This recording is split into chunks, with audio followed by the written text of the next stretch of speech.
Hello warriors, स्वागत है आप सभी का आपके अपने यूट्यूब चैनल जी दरोगा जी में। देखिए, लगातार आईटीआई वाले बच्चों के लिए संघर्ष करते आ रहे हैं। अभिषेक सर हो गए, एआईटीओ के जो महासचिव हैं, गौरव जयराम सर हो गए, और इन लोगों की टीम लगातार आप लोगों के लिए शुरू से संघर्ष करती आ रही है। और क्या हुआ कोर्ट में? क्या भर्ती पर स्टे लग जाएगा या भर्ती रेलवे इस चीज़ को मान लेगा कि हाँ आईटीआई वाले बच्चों को दे देना चाहिए इसमें सेपरेट सीट जो टेक्निकल पोस्ट है, या फिर वैकेंसी इंक्रीज होगी? सारी चर्चाएं सर से करते हैं। सर, सबसे पहले स्वागत है आपका हमारे चैनल। नमस्कार सभी को, आपको भी। आप जी सर, क्या हुआ सर? कोर्ट में क्या हुआ? कैट में भी मामला अभी तक जारी है सर। हाई कोर्ट आप लोग चले गए, हाई कोर्ट में क्या हुआ सर? क्या बातें हुई है? बच्चों को क्लियर नहीं समझ में आया अभी तक। देखिए, क्लियर ये है कि कोर्ट इस चीज़ को मान लिया है कि जो नोटिफिकेशन निकाला गया है उसमें गलती है, और ये सुप्रीम कोर्ट का जो फैसला था कि भाई नोटिफिकेशन निकलने के बाद आप उसमें बदलाव नहीं कर सकते हैं। और इसी पॉइंट्स को लेकर हाई कोर्ट ने जब सवाल किया रेलवे से, तो रेलवे उस चीज़ को बता नहीं पाया कि भाई ऐसा हुआ है। तो मेन यही है कि हाई कोर्ट बोला कि आपने ये गलती किया है, और इस पर हाई कोर्ट उसी दिन फैसला सुनाने जा रहा था कि भाई इस पूरी प्रक्रिया को हम स्टे करते हैं, रद्द करते हैं, फिर से आप इसको सही करिए। लेकिन रेलवे इस चीज़ को तैयार नहीं है, बोला कि समय चाहिए हमें। तो रेलवे ने समय लिया है। तो आप ये मान के चले कि 99% चीज़ें कंप्लीट हो चुकी है कि हाई कोर्ट की नज़र में ये चीज़ें गलत हुआ है। अब रेलवे के हाथ में ये कंट्रोल है, या तो पूरी प्रक्रिया को कैंसिल करेगा और नहीं तो सुधार करेगा। दो ही विकल्प है, तीसरा विकल्प कुछ भी नहीं है। आपको क्या लगता है सर, क्या इसमें कौन सा विकल्प आपके हिसाब से लग रहा है कि यही होने वाला है? देखिए, इसमें अगर रेलवे जिद किया कि नहीं हम एकदम जिद पे ही रहेंगे, हम जो किए वो सही किए हैं, तो भर्ती प्रक्रिया कैंसिल कर देगा वो। अगर रेलवे बच्चों की भलाई सोचेगा कि चलिए भाई बच्चे फॉर्म भर दिए हैं, तो ऐसा हम ना करते, हम ऐसा करते हैं कि अलग अलग कर देते हैं, आईटीआई को अलग और 10th का अलग करते हैं, और जो सीट कम 10th के लिए है उस सीट में हम इंक्रीज कर देते हैं। ऐसा कर सकता है, विकल्प है उसके पास। लेकिन देखिए अब क्या सोचते हैं, अब रेलवे पे डिपेंड है ये। सर, शुरू से आप इस लड़ाई में सर लगे हुए हैं। एआईटीओ के अध्यक्ष भी गौरव जयराम सर भी आपके साथ लगे हुए हैं। सर, क्या और भी शिक्षक आपके साथ हैं इस लड़ाई में, या फिर मतलब आप लोग अकेले ही इस मुहिम को आगे बढ़ा रहे हैं? देखिए, जब शुरुआत की बात की जाए तो हम पटना से अकेले निकल गए थे दिल्ली हाई कोर्ट के लिए। उस समय से लेकर अभी हाई कोर्ट जाने के पहले तक बहुत कम लोग हमारे साथ में थे। गिने चुने जो आईटीआई के पढ़ाते हैं, आईटीआई के लोग थे। लेकिन जो बड़ा चेहरे आईटीआई के हैं, जिसे लोग जानते हैं, समझते हैं, वो लोग नहीं थे। लेकिन अब क्या हो रहा है कि क्रेडिट लेने की दौड़ मची हुई है। महामारी वजह अब क्रेडिट ले लिया जाए किसी तरह से। क्रेडिट मतलब किस तरह? क्रेडिट ये कि हम भी साथ में थे आईटीआई बच्चों का, क्योंकि आईटीआई बच्चों को दरकिनार कर दिया गया था, उनके अधिकारों का हनन हुआ था, बच्चे बेहद नाखुश थे। अब वो चाहते हैं कि हम भी सम्मिलित हो जाएं। कुछ लोग चाह रहे हैं कि हम भी सम्मिलित हैं, हमारा भी नाम हो जाए कि भाई हम भी साथ में थे। लेकिन ऐसा नहीं था। कुछ लोग अब आए हैं, पैसे दे के आए, चाहे जैसे भी, आप तो संगठन वाले जानते हैं। लेकिन कुछ लोग अब आने का प्रयास कर रहे हैं, लेकिन वो बड़े चेहरे कभी नहीं साथ दिए। एक कुणाल जी एक और बात बताते हैं, अगर मान लीजिए कोई वेंटिलेटर पर मर रहा है, तो उस समय अगर उसको आप मदद करते हैं तो उससे बढ़िया होता है कि उसको जब सही था उस समय मदद करना चाहिए था, कि वो वेंटिलेटर तक पहुँचे नहीं। तब मरने के कंडीशन में तब उसको दूध और मलाई खिला रहे हैं, उससे क्या होगा? उसको पहले खिलाना चाहिए था ना। वही यहाँ तो आप लोग जीत रहे हैं ना सर। नहीं, हम लोग मर रहे थे, कोई नहीं साथ में। हाँ, उस टाइम की बात कर रहे हैं कि 1 रुपया देने के लिए कोई तैयार नहीं था, और आज भी लोग देने के तैयार नहीं। लेकिन कुछ लोग अब आए हैं कि भाई चलो हम भी अपना नाम जुड़वा लेते हैं, तो लोग मदद कर रहे हैं। लेकिन मैं उन लोगों को तारीफ़ करूंगा जो उस मुसीबत में भी हम लोगों के साथ रहे। कई सारे शिक्षक हैं, कई आईटीआई के संगठन के लोग हैं जो हम लोगों को पूरी ताकत दी और यहाँ तक हम लोग पहुँचे हैं। अच्छा सर, बच्चे लगातार जो डिमांड कर रहे थे आईटीआई चाहिए, आईटीआई चाहिए, अब आईटीआई को लेकर के चीज़ें हाई कोर्ट में चली गई हैं सर। अब वैकेंसी इंक्रीज़ को लेकर के बातें क्यों नहीं उठ रही सर? लगातार बच्चे कमेंट करते हैं वैकेंसी इंक्रीज़ को लेकर के कोई नहीं बात कर रहा, केवल आईटीआई, नॉन आईटीआई। और सर एक और चीज़ सर, इसका निष्कर्ष क्या है? अगर 32,438 सीटों पे ही वैकेंसी रह जाती है और आईटीआई वालों को दे दिया जाता है मौका, तो यहाँ तो कंपटीशन और टफ हो गया सर। 10th वालों को बिल्कुल मौका नहीं मिलेगा, और आईटीआई वाले बच्चे तो खुश हो जाएंगे। बट खुश क्या होंगे सर? इतनी कम वैकेंसी है, खुश क्या ही होंगे? तो वैकेंसी बढ़ेगी या नहीं सर? सर देखिए, इसमें खुशी की किसी को खुशी नहीं होने वाला है। दूसरा चीज़ है कि इसमें जो भी गलती हुई है शिक्षकों को हुई है। जितने भी टीचर हैं ना, कॉम्पिटिटिव क्लास पढ़ाने वाले, वहीं लोग इस चीज़ को गलत तरीके से बच्चों को बताएं। अगर हम लोग स्टार्टिंग में ही इस चीज़ को डिमांड करते हैं कि भाई आपने जो नोटिफिकेशन में पहले लिखा था कि आईटीआई लागू रहेगा टेक्निकल पे और नॉन टेक्निकल पे 10वीं पास रहेगा, तो आपने ऐसा क्यों नहीं किया? पहला सवाल ये था। दूसरा सवाल कि आपने इतनी कम भर्ती क्यों दिया? और ये दो मुद्दा लेकर हम लोग शुरू से चलते तो शायद चीज़ें ऐसा नहीं होता। लेकिन हुआ क्या कि आईटीआई बच्चों को लोग भूल गए कि चलो बढ़िया हुआ 10वीं कर दिया, सब फॉर्म भरेगा, पैसे कमाएंगे, बढ़िया से कोर्स बेचेंगे, और कई लोगों ने करोड़ों का कोर्स बेचा है। तो अब इसमें जो करोड़ों का कोर्स बेच रहे थे वो नहीं चाह रहे थे ना कि चीज़ें सही हो। लेकिन मान लीजिए हम जैसे लोग हैं जो पूरे जीवन में पिछले 8 साल से आईटीआई बच्चों के साथ काम कर रहे हैं, तो भाई गलत को गलत बोलेंगे। शिक्षक का एक धर्म भी होता है कि जो गलत है उसको गलत बोला जाए, और हमें कभी भी 10वीं वाले बच्चों से दुश्मनी नहीं रहा है।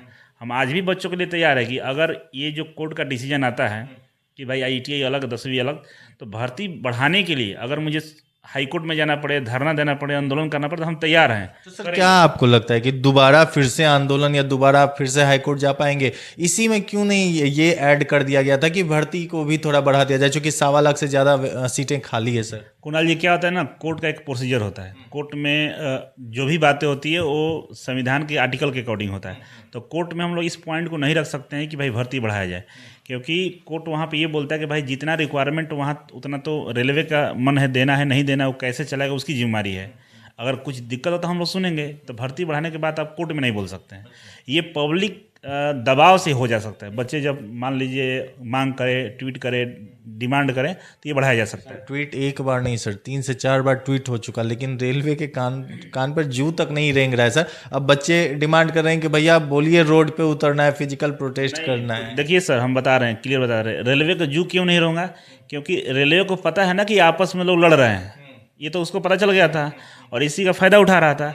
और जहाँ तक हुआ कि रोड पर उतरने का, तो एक लोग अनाउंसमेंट किए थे रोड पर उतरने के लिए, काहे नहीं रोड पर उतरे?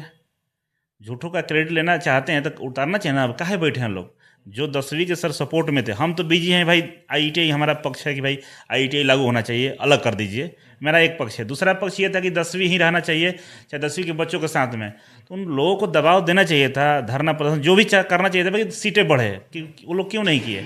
अब जब ये मामला कोर्ट से निकल कर आया, भाई आईटीआई के पक्ष में फैसला आने वाला है, वो लोग भी अपना गाड़ी को घुमा लिए हैं आईटीआई की तरफ। अब सब लोग बोलेंगे हाँ बढ़िया हुआ है, रेलवे ने गलती किया तो गलती सुधारेगा, ऐसा हो रहा है। तो मेन दिक्कत क्या है कि वो लोग कभी विरोधी नहीं किए कि भाई सीट बढ़ना चाहिए, इसीलिए नहीं, रेलवे तो समझ ही रहा है। तो सर क्या लगता है आपको, सीट नहीं बढ़ेगी?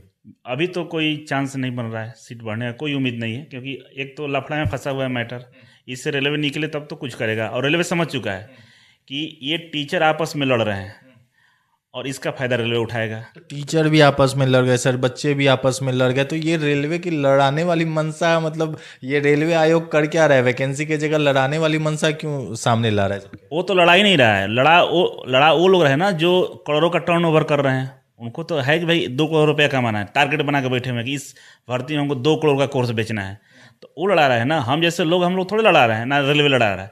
हमारी यूनिटी कहाँ खराब हुई? जब मान लीजिए किसी राज्य का राजा जो होता है ना, उसी के हाथ में होता है कि प्रजा को लड़ाना है कि नहीं लड़ाना है। दूसरे देश से जो झगड़ा होता है तो 2 बड़े बड़े जो लोग होते हैं जिनके पास बहुत बड़ा नेटवर्क है, उन लोगों को आपस में सबको लेके चलना चाहिए। तो वो लोग एक तरफा चलते हैं कि नहीं हमारा कोर्स बेचना है, इसमें फलना को क्यों आने देंगे। अच्छा सर, अगर वैकेंसी पर स्टे लग जाता है तो रेलवे तो आयोग वापस ले लेगी इस वैकेंसी को, ठीक है, फिर से नई वैकेंसी देगी। तो जो बच्चे एडमिशन कहीं भी करवा चुके हैं सर, फिर उनका क्या होगा? बच्चे फॉर्म भर चुके हैं, और तो और सर जो बच्चे मतलब बहुत जगह दूर दूर रह के सर एडमिशन लिए होंगे, ऑनलाइन लिए होंगे या ऑफलाइन भी बच्चे पढ़ रहे हैं, फिर उनका क्या होगा सर? पैसा उनका फिर? तो जज साहब ने इस पर बोला है, जब रेलवे बोला कोर्ट में कि हम पूरी भर्ती प्रक्रिया वापस ले लेंगे, तो हमारे माननीय जो जज साहब थे उन्होंने बोला कि आप ले लो वापस, इसके बाद इस पर भी सुनवाई होगा। ये हुआ कि जितने लोगों ने कोर्स खरीदा है, कहीं ना किसी कोचिंग संस्थान में पढ़ रहे हैं, पैसे देकर पढ़ रहे हैं, उन कोचिंग संस्थानों को पैसा वापस करना पड़ेगा, पहली बात। और रेलवे जो एग्जाम शुल्क लिया है पैसा, वो भी रिटर्न करना पड़ेगा, और नहीं तो इस पर भी मुकदमा किया जाएगा। ऐसे जो AIT all India technician association, ऐसा नहीं है केवल हम एक मुद्दा के लड़े और बीच में बच्चों के साथ जो ठगी की जाएगी उसको छोड़ देंगे। उस मुद्दे को भी लेकर हम लोग जाएंगे, और इसी जो सुनवाई होगा ना, जिस दिन रेलवे ये बोलेगा कि हम भर्ती प्रक्रिया वापस ले लेंगे, तो रेलवे को उस मैटर पर उसी दिन जवाब देना होगा कि जो एग्जाम फी बच्चों से आपने लिया है उसको तो वापस करना पड़ेगा। ये जज साहब से हम लोग रिक्वेस्ट करेंगे कि भाई वापस कराइए। प्लस में जो भी कोचिंग संस्थान इसमें कोर्स बेचे हैं, जो ट्रांजैक्शन किए हैं उनको भी पैसा वापस करना पड़ेगा। इसमें जीएसटी वगैरह काटने की कोई सवाल ही नहीं पैदा होगा। ये बताओ रहे, कई लोग सोचेंगे चलो 18% काट लें, नहीं काट सकते हैं। तो सर वैसे में तो फिर शिक्षक को नुकसान होगा, ये टैक्स तो फिर उनका वापस आता नहीं। सर शिक्षक का नुकसान कुछ भी ना, लड़वाया कौन है? शिक्षक ही लड़वाया है ना। शिक्षक जब उस दिन तैयार हो जाते हैं कि नहीं चलो भाई, जो रेलवे बोला है 8 साल पहले बोला है, 4 साल पहले बोला है कि भाई अलग अलग रहेगा, तो करना चाहिए। और आप उस समय सपोर्ट कर रहे थे, अब रेलवे वापस आ गया अपना कि भाई अब आईटीआई अलग करेंगे, तो शिक्षक तो गलती किया है ना, तब शिक्षक भुगतेंगे इसका। गलती का तो हर जना कौन भुगतेगा? खुद ही जिम्मेवार हैं। तो क्या लगता है सर 28 तारीख को क्या होने वाला है आपके अकॉर्डिंग? 28 तारीख को जो हम कंफर्म बता रहे हैं कि हाई कोर्ट की तरफ से कंफर्म हो गया है कि भाई आपने गलती किया है। मतलब हाई कोर्ट बच्चों के पक्ष में? हाँ, वो बोल दिया गलती किया है, बस हम सुनवाई बस इतना ही करेंगे कि आप बता दीजिए कि इसको कैसे सुधारिएगा। हाई कोर्ट इसीलिए रुका है कि आप सुधारिएगा कि नहीं या हम सुधारें। क्योंकि हाई जैसे नहीं होता है कि आपने कोई जुर्म किया है, तो जुर्म कोर्ट ने मान लिया कि आप मुजरिम हैं, अब सज़ा देना है कि 13 साल का दे कि आजीवन करवा दे कि फांसी दे। वही हुआ है कि भाई सज़ा हो चुकी है कि आपने गलती किया है। अब गलती में रेलवे का पक्ष है कि या आप सुधारिए इसको, अदरवाइज कैंसिल करेंगे। अब रेलवे के हाथ में या तो सुधारें तो कैंसिल करें, तो दोनों तरफ होने हो सकता है, या तो कैंसिल हो जाएगा नहीं तो सुधारेगा। अब देखिए वो क्या करता है। चलिए बहुत बहुत धन्यवाद। Thank you so much. तो चलिए देखिए, ये अब गुड न्यूज़ बोलूं या बैड न्यूज़, अगर वैकेंसी ही कैंसिल हो जाएगी तो फिर इसमें किया क्या जा सकता है। और वैकेंसी कैंसिल होकर अगर नई वैकेंसी आती है और सीटों की संख्या, इसमें मैं कोशिश करूंगा सारे शिक्षकों के पास जा करके कि सीटें बढ़ाई जाए। अब इस मुद्दे को भी उठाया जाए, क्योंकि अगर आप आईटीआई वाले बच्चों के लिए अलग सीट लाते भी हो तो वैकेंसी कम है, मतलब वैकेंसी इतनी ज़्यादा नहीं है कि वहाँ पे बच्चे फाइट करें। चूँकि ग्रुप डी में 1 करोड़ से भी अधिक फॉर्म हमेशा देखा गया है कि भरा जाता है, और कम कंपटीशन तो आपको पता ही है बहुत ज़्यादा टफ हो जाता है। खैर जो भी चीज़ें होगी मैं अपडेट लगातार देता रहूँगा, और सर का मतलब बहुत बहुत आभार कि आईटीआई वाले बच्चों के साथ हमेशा शुरू से ही खड़े रहें। यहाँ से नहीं, दिल्ली जा करके भी इन्होंने बहुत स्ट्रगल किया है। तो चलिए देखते हैं क्या होता है। अब तो 99% है कि आईटीआई वाले बच्चों की चीज़ जो भी था समस्या, उसका समाधान मिलने वाला है। वीडियो अच्छी लगी तो वीडियो को लाइक कीजिएगा, चैनल सब्सक्राइब कर लीजिएगा और अपने दोस्तों के भी जरूर शेयर कीजिएगा। धन्यवाद।